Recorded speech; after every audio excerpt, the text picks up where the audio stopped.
Welcome to the Vibrant Health Formula Masterclass, where our experts are sharing their best tips to help you clear inflammation, drop weight, restore your energy levels so you can get back to enjoying life. And today, our special guest is Ashley Koff. Welcome to the Vibrant Health Formula, Ashley. Thanks for having me. This is I'm exciting. I'm so excited to have you here. You are an absolute nutrition expert, the CEO of the Better Nutrition Program, and you have a clinical practice virtually where you see clients online and you really help people get down to what their unique body needs in terms of nutrition. So that's why I'm so excited to bring you on here. And today we're actually going to shed some light, make sense of CBD and digestion. So I'm really excited to dive right in here. And to start off, can you give us just an overview of CBD, what it is, why we would want to use it, whether it's safe for our bodies? I think there's a lot of misinformation, confusion, and just misunderstanding about CBD in general. So I know that you are the person to clear this up for us.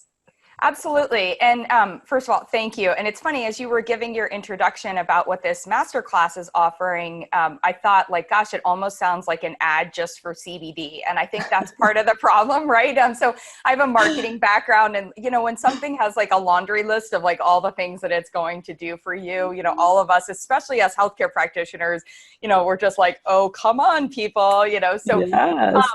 And it's one of the reasons also that I tied CBD and digestion together for this conversation, because what we know is that we can't have better health without healthy digestion. So one of the things that I do want to talk about is that CBD is going to be helpful as we look at how can we optimize our digestion. But whether it's taking a probiotic or taking CBD, there's not a take this and then have better digestion approach. So we want to make sure that we explain to people how it all works in totality. So for me, so of course, growing up, one knew about marijuana, knew that it was a drug, and you just kind of were like, okay, that's something that you avoid. And, or maybe if depending on your family or whatever, it was something, that you try, but it was considered, it's a recreational drug. And we were thinking about it. When we think about marijuana, we think about it as intoxicating us, right? So it changes our state on that part. That's going to be a really important distinction, because when we talk about CBD, it is actually what we call psychoactive. Now, that's actually not a bad thing. We want to be psychoactive. Basically, what it means is our insides and this endocannabinoid system, which is a really big word, and I'm going to talk about that, we want that to be active. And with our digestive system, we want that to be active. But that's different than intoxication. And so I'm going to make that point. So it took me much longer, probably just until about 15 years ago. So I was in my 30s and working as a dietitian, that I learned about hemp and hemp foods. And I'm such a huge fan of hemp foods. And hemp seed oil, provides gamma-linolenic fatty acid, great for our hair, skin, and nails, and for our hormones. And I like to call hemp seeds the wild salmon of the plant kingdom. And I kept having to fly to Manitoba up in Canada to go see these hemp plants. And I was like, this is crazy. I've flown all around the world to do stories on things like cacao in Bali, or coconut, or, organic cane sugar and the big palms down in Brazil. But why was I having to fly to Canada for hemp? And it actually helped me understand that years ago, we had, and especially like even in the era of like Thomas Jefferson, our founding fathers, hemp was legal in this country. And in fact, if you had a plot of land, you had to grow some hemp. So why am I talking about hemp and marijuana? Well, interestingly, they're the exact same plant. They're just different versions of the plant. So think of them like cousins. That might be the easiest way to explain it. And so this hemp plant that produces hemp seeds and hemp seed oil and all these things that we want for food actually doesn't have the THC, which is the intoxicating ingredient. So this is going to sound a lot like alphabet soup. And for everybody who's listening to me now, don't worry. We're going to have a great surprise for you, because you're going to get something that you'll be able to look at and study and all of that great stuff. So if I blow through it, the most important things for you to understand is that the hemp plant and the THC containing hemp plant are cousins. So the one that you get the food from, you're not going to be getting that THC. So that means if you're drinking hemp milk, eating hemp seeds, or taking hemp seed oil, you can't get high, right? You're not getting intoxicated. So when we think about plants, what we know is that there are things that we can do to plants. So we can hybridize them, right? So wheat is a great example of that. If you go over to Italy and you consume wheat products over there, they might be fine for you. But if you have them here in the States, you might go, oh, belly full, I'm getting too much gluten, or I don't necessarily feel well, right? And one of the reasons for that is that our wheat plant here in the States, we've hybridized it. So what we've done is we've continued to year on year, the plant has more and more gluten, and it has a very high amount of that gluten. So what has happened with the hemp plant, the cannabis plant, which produces both hemp foods and these THC, or what we'll call the drug plant, is that the cannabis plant has been, by certain people, in order to create high amounts of THC, has been bred and bred and bred to be high THC and low CBD. Now that is an issue for the body, because in actuality, when we had the original cannabis plant, it had THC and CBD in more of like a 1-to-1 ratio. So what we know is actually that THC and CBD together actually give you, while you might get a little high, you're not intoxicated, you're actually getting, it's just elevating your state a little bit, right? It's helping you feel a little bit differently. The reason that I bring that up is as we go into what CBD actually is, which is where I'm getting to, there are some CBDs that are THC derived, and there are some that are hemp derived. And so what you want, if you're looking to avoid all THC, then you would be looking at a hemp derived one. And if you're okay with getting in the THC, which actually some clinical research shows for certain people with certain issues, that that is actually going to be more beneficial to get in a little bit of the THC with the CBD and these other compounds. So CBD is, and so we have this, any animal with a spine has something called an endocannabinoid system. So just to pause for a second, I'm not even going to tell you that that also has, I actually am, an alphabet to it as well. It's called ECS, but just forget about that. Just know that you have this system. And it runs along the spine, and what it does is it helps us with those serotonin receptor sites, right? It also has other receptor sites and things, but I'm going to focus on that today. So what we know about our digestive system, we used to think that our brain is where all the serotonin receptors were that made us feel happy, or if they weren't engaged, maybe might have us feeling more depressed. But what we know is that they actually, 90% of the serotonin receptor sites are actually in our digestive tract. And what's really interesting is that, so that means that when you have a depressed gut, you are more likely to have depression. When you have depression, you're more likely, the root cause is more likely to be in your digestion. That's why for anyone that comes to see me, the first thing, before they can even see me as a patient, I have them use from the Better Nutrition Program, I have them use our digestive evaluation, because I always want to know where your digestion is today. That's the only way that I can help personalize your nutrition plan. So the endocannabinoid system goes alongside of that digestive system, and it helps us to turn on those serotonin receptor sites. Now, the reason that the THC is what we call more intoxicating is it works directly on the endocannabinoid system.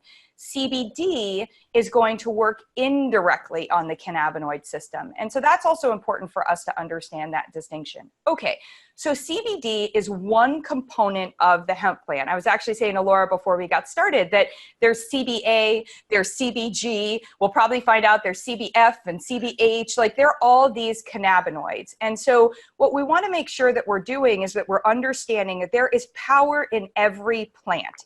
Just like we don't necessarily just want to isolate lycopene from a tomato, why not eat that whole tomato? And research continues to show us that when we eat that whole tomato, we're more likely to get the lycopene benefits than most of the isolates of just, that one antioxidant. So all of these cannabinoids are working together, and they also work in conjunction with something called terpenes that are also found in the hemp plant. So the reason that I bring that up is as we go into what are you looking for CBD and when is it effective, there's a lot of CBD that is just going to be flooding the marketplace right now. It's already overwhelming, but there's even more because everybody's like, oh my gosh, it's so amazing. And now it's legal and now we should be taking it.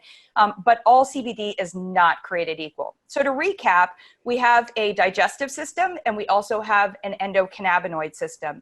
And CBD is one of the ingredients that can work indirectly to support our endocannabinoid system. Where is it probably the most helpful, and this is why it's so exciting today, is anxiety, stress, digestion. Remember, I told you it's affecting your serotonin receptor site. So we're really talking about it helping you to navigate your mood and the subsequent outcomes of those moods. So when the body is stressed, it turns attention away from digestion. So while we know stress may not be good for us, stress is actually totally natural. We just have to learn how to navigate it better. And CBD may be helpful for navigating that in many people.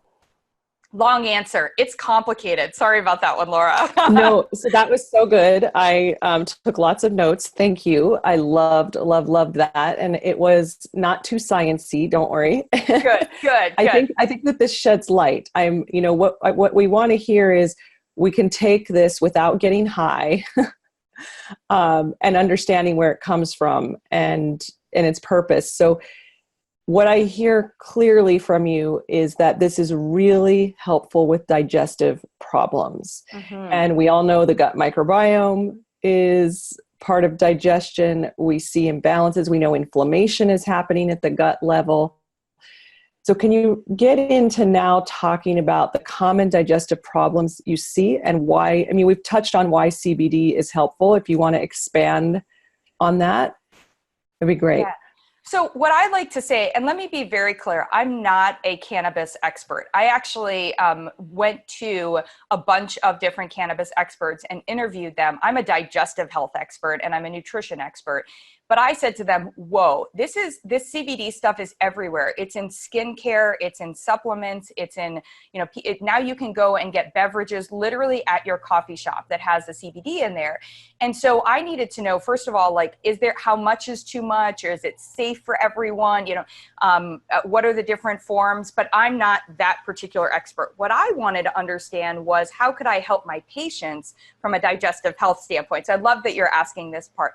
The reason I say that that's important is that not all CBD is created equal. And so when I talk about CBD being helpful for the digestive system, it's only if it's going to be the better form. And for example, I was saying before, while CBD may not get you high, it is not going to get you high. You may feel great, but it's not actually going to get you intoxicated. Because they're the same plants, because the hemp plant and the plant that, the cannabis plant that has the THC, there is the likelihood of a microscopic amount of THC in a hemp plant. And so because of this, I have patients who are pro athletes. I have patients who, I have a brother who's a fly fishing guide, so he gets tested by the Coast Guard. I have, people who are drug tested for work for a lot of different reasons. And so one of the things that you have to know is with hemp foods and also with taking in CBD, you could get in a small amount of THC. And the challenge that we have today is our enthusiasm for CBD and hemp has not caught up with the testing and the testing capabilities. So because THC is residual in your body, you could actually test positive for THC. So for that reason, I have certain people, and I just want to say that before I start saying that it's helpful for digestion, I can help everyone's digestion without CBD. And if you are somebody who is in any of those categories, or if you're pregnant, or if you're during cancer treatment, you have to be in communication with your doctor about anything you're taking, especially pregnancy and cancer treatment. But it's really important to understand that piece. So there are CBD isolates that are where they just extract just the CBD. And we've been concerned that those aren't as effective, especially on your digestion, because you're not getting all those parts of the plant that I was talking about. But for somebody who's concerned about the THC component, like an athlete, we might only consider a CBD isolate. So why is that? Well, one of the things that I was telling you is that you've got all these serotonin receptor sites in your gut. So when your body experiences stress, your cells go on lockdown and your body goes on hyper focus. Your body basically says, if I am no longer here tomorrow, it really doesn't matter if my digestion is working better, right? So if the proverbial lion, tiger, or bear catches up with me and has me for dinner, it doesn't matter if my digestion is working better. So the way our bodies are designed is to shunt attention away from digestion and to hyper focus in on movement and eye focus and everything we need to run away from that lion, right? So what happens during that time period is digestion becomes a secondary or just not paid attention to. Now, for those of us today, in today's world, we're actually living in a world of stress, right? We're stressed out more often. So the number one most important thing anyone has to do for digestion is learn to turn their stress off. Notice I'm not telling you what I think a lot of practitioners do, and I get on their case wholeheartedly, is telling you to reduce your stress. So yes, you may learn, and through this masterclass, you may learn great techniques for reducing your stress. I actually don't care about that. I care about your body being able to turn off its stress response. So to do that, it actually needs magnesium inside of our cells, because when the stress response occurs, and it can occur for good or bad reasons, like I'm super excited to talk to Laura today. So I got up and I'm like stressed. I got to brush my hair. I'm not in a baseball cap, all that stuff. And so I'm stressed. So what's happening is calcium is coming in and crossing over that cellular border and coming inside my cell. That's tension. So calcium is your muscle tightening. In order for it to relax, magnesium has to be in there to kick that calcium out, right? So that in that experience right there, if we don't have enough magnesium, all the CBD in the world will not help you. Like it cannot override and turn off your stress response.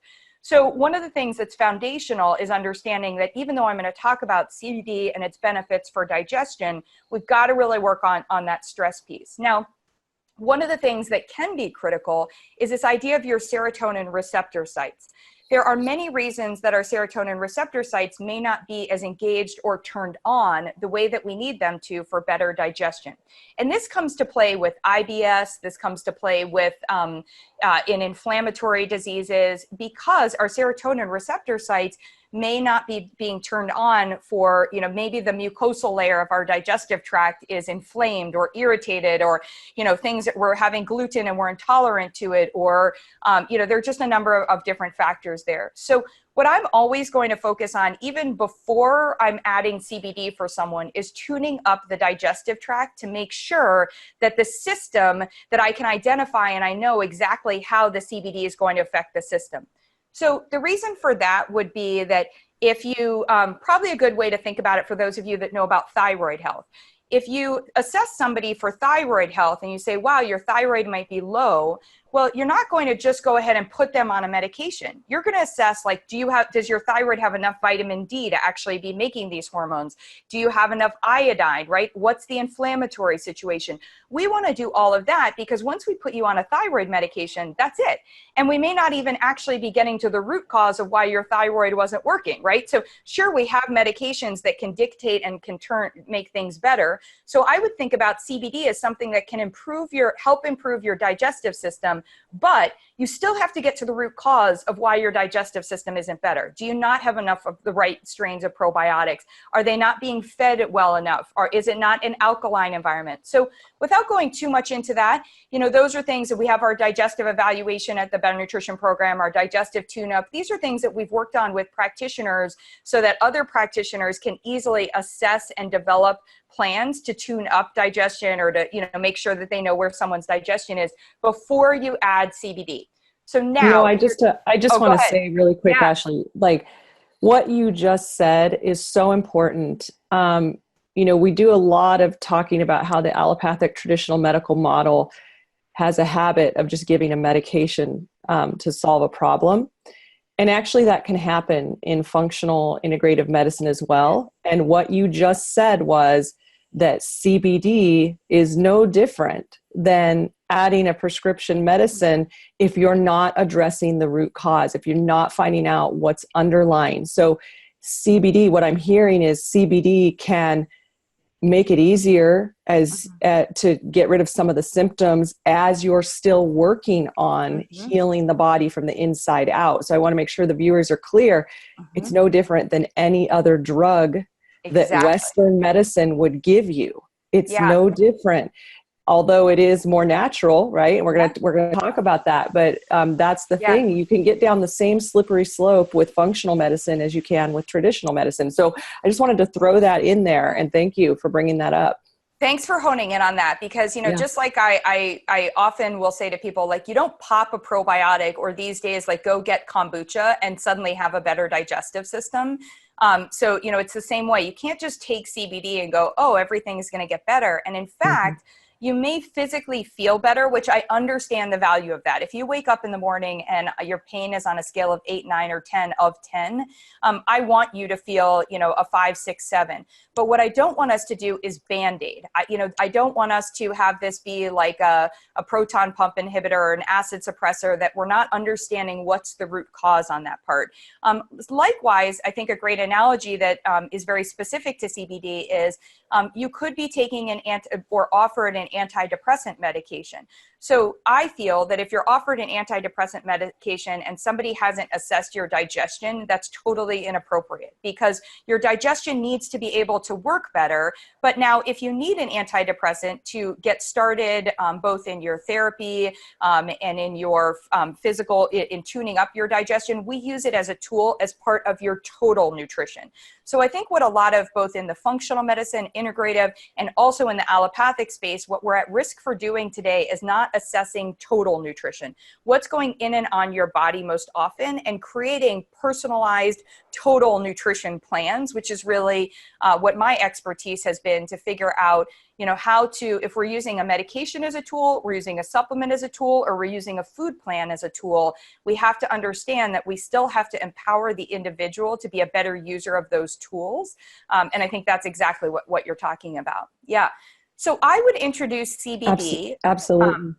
Yeah, I would introduce CBD, Laura, as you were saying, really thoughtfully. The concern that I have as the marketplace explodes with not just, oh, by the way, CBD in small amounts, we're seeing CBD in high doses also, as the marketplace explodes with that and adds it into popular beverages. And I happen to know of Walmart, Trader Joe's, Kroger, like all of these places are really looking at this. Right now, they're keeping it in the supplement space. And I say right now, as of July 3rd, when I'm conducting this interview, because one of the things that's happening in CBD is that things are changing literally on a weekly basis. So even by the time, listeners are listening to this in August or in September, please use both the guide that I'm going to be giving as my giveaway, but also reference, make sure that you identify somebody who is a CBD expert. If you want to keep checking back in with me, I'm checking in with those experts because things are changing so quickly. But CBD could be a tool.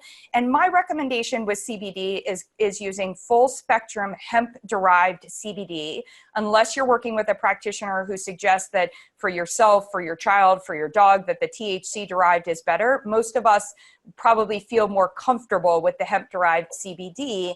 And when you get the full spectrum, what that means is that, and it needs to state this so that it's not just a product that's marketing as opposed to substantively providing this, we really need transparency. So hopefully there's third-party verification of that you're getting the aerial parts of the plant and the flowers.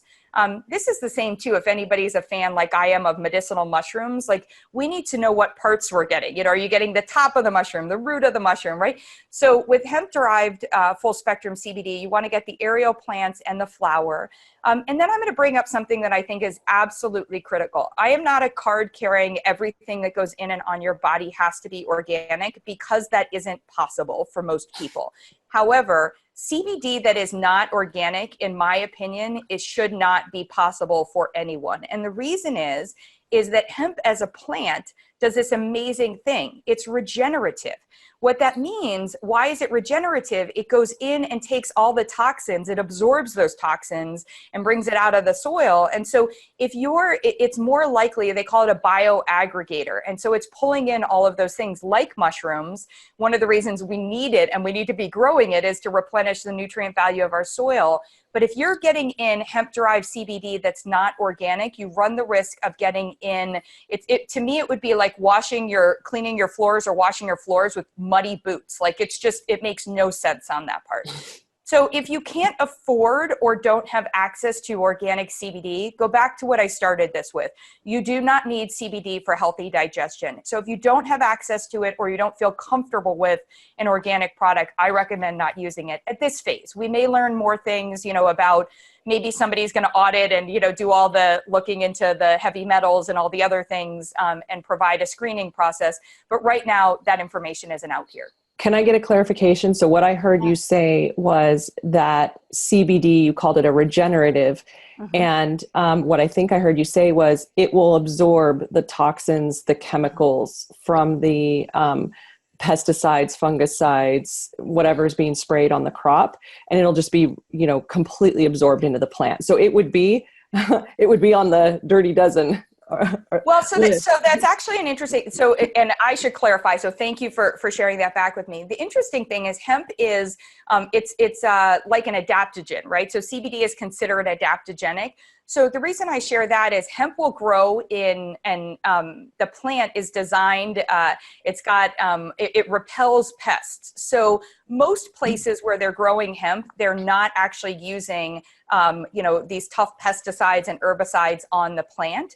So it wouldn't be dirty dozen likely in the residue of what is applied to the plant, but if it's grown in a place where the soil, so one of the reasons that we focus so much on organic and regenerative agriculture, or if you're watching from all over the world and you know about bio or biodynamic, like one of the reasons we care about that is that we want our soil to be as clean as possible and as nutrient dense as possible. So in this instance, what hemp will pull in is the environmental pollutants that from, if it's being grown like nearby somewhere, or what's in the soil, it's going to be pulling that in and cleaning it up. So it's a part of regenerative agriculture, the same way we're saying how important it is to, grow all these different legumes, beans and peas and things like that to regenerate our soil. Hemp is a part of that. So we should not see it on our dirty dozen list. It also, right now, as of July 3rd, is not genetically engineered. So it's not a GMO plant, so we shouldn't have to worry about that piece. But what we should worry about is, because of the popularity and because we as a country totally get it, are price point sensitive, we should be concerned about the flooding in of poor quality CBD. My belief is that what would really happen is you won't necessarily know how much CBD the active compounds you're getting in something. So, I'm sure that we're just foreshadowing having a lot of products being tested. One of the things I learned from a company that I consulted with is that they actually had to keep going back to who was testing their product because, and this was on the THC side, there wasn't a good lab test that could actually test for the amount of THC that's in there consistently. So what we're seeing is this is like when cell phones first came out and nobody knew how to use that. Like there were like a lot of the things weren't in place. Like there weren't chargers anywhere. So your cell phone was always dying, all these different things. So we're really at stage one. And that's why, and I want to make sure that I bring this up. So many people with digestive health issues. So if you have what I'll call digestive health complaints, where you've been to see your doctor and your doctor says, hey, this could probably be addressed with your nutrition and your lifestyle. I don't see anything functional that's at issue. Or if we're working on like tuning up your digestion as opposed to a disease, an inflammatory bowel disease, an autoimmune disease where we're working, we know that that a part of that is certainly a core of that is digestive health, or any of these other diseases. One of the things we have to understand is that CBD and this endocannabinoid system can interact and compete with many popular medications. So there's a class of medications, Laura, you would know a lot more about this, but the P450 medications, where maybe somebody's been told to avoid grapefruit juice, right? I don't know what else they'd be told to, I'm on the nutrition side, The statins. The cholesterol drugs. I mean, yes. The amount of people in this country on cholesterol drugs, it's enormous. So we're getting into contraindications right now, everyone. So This is one of the topics that I wanted you to talk about. So we're going to talk about contraindications here. Mm-hmm. When should you not take it? And then can we get into the right kind of CBD dose? Mm-hmm. And we have about 5 more minutes that we can spend on this. Yeah. So go for it. The P450 pathway medications.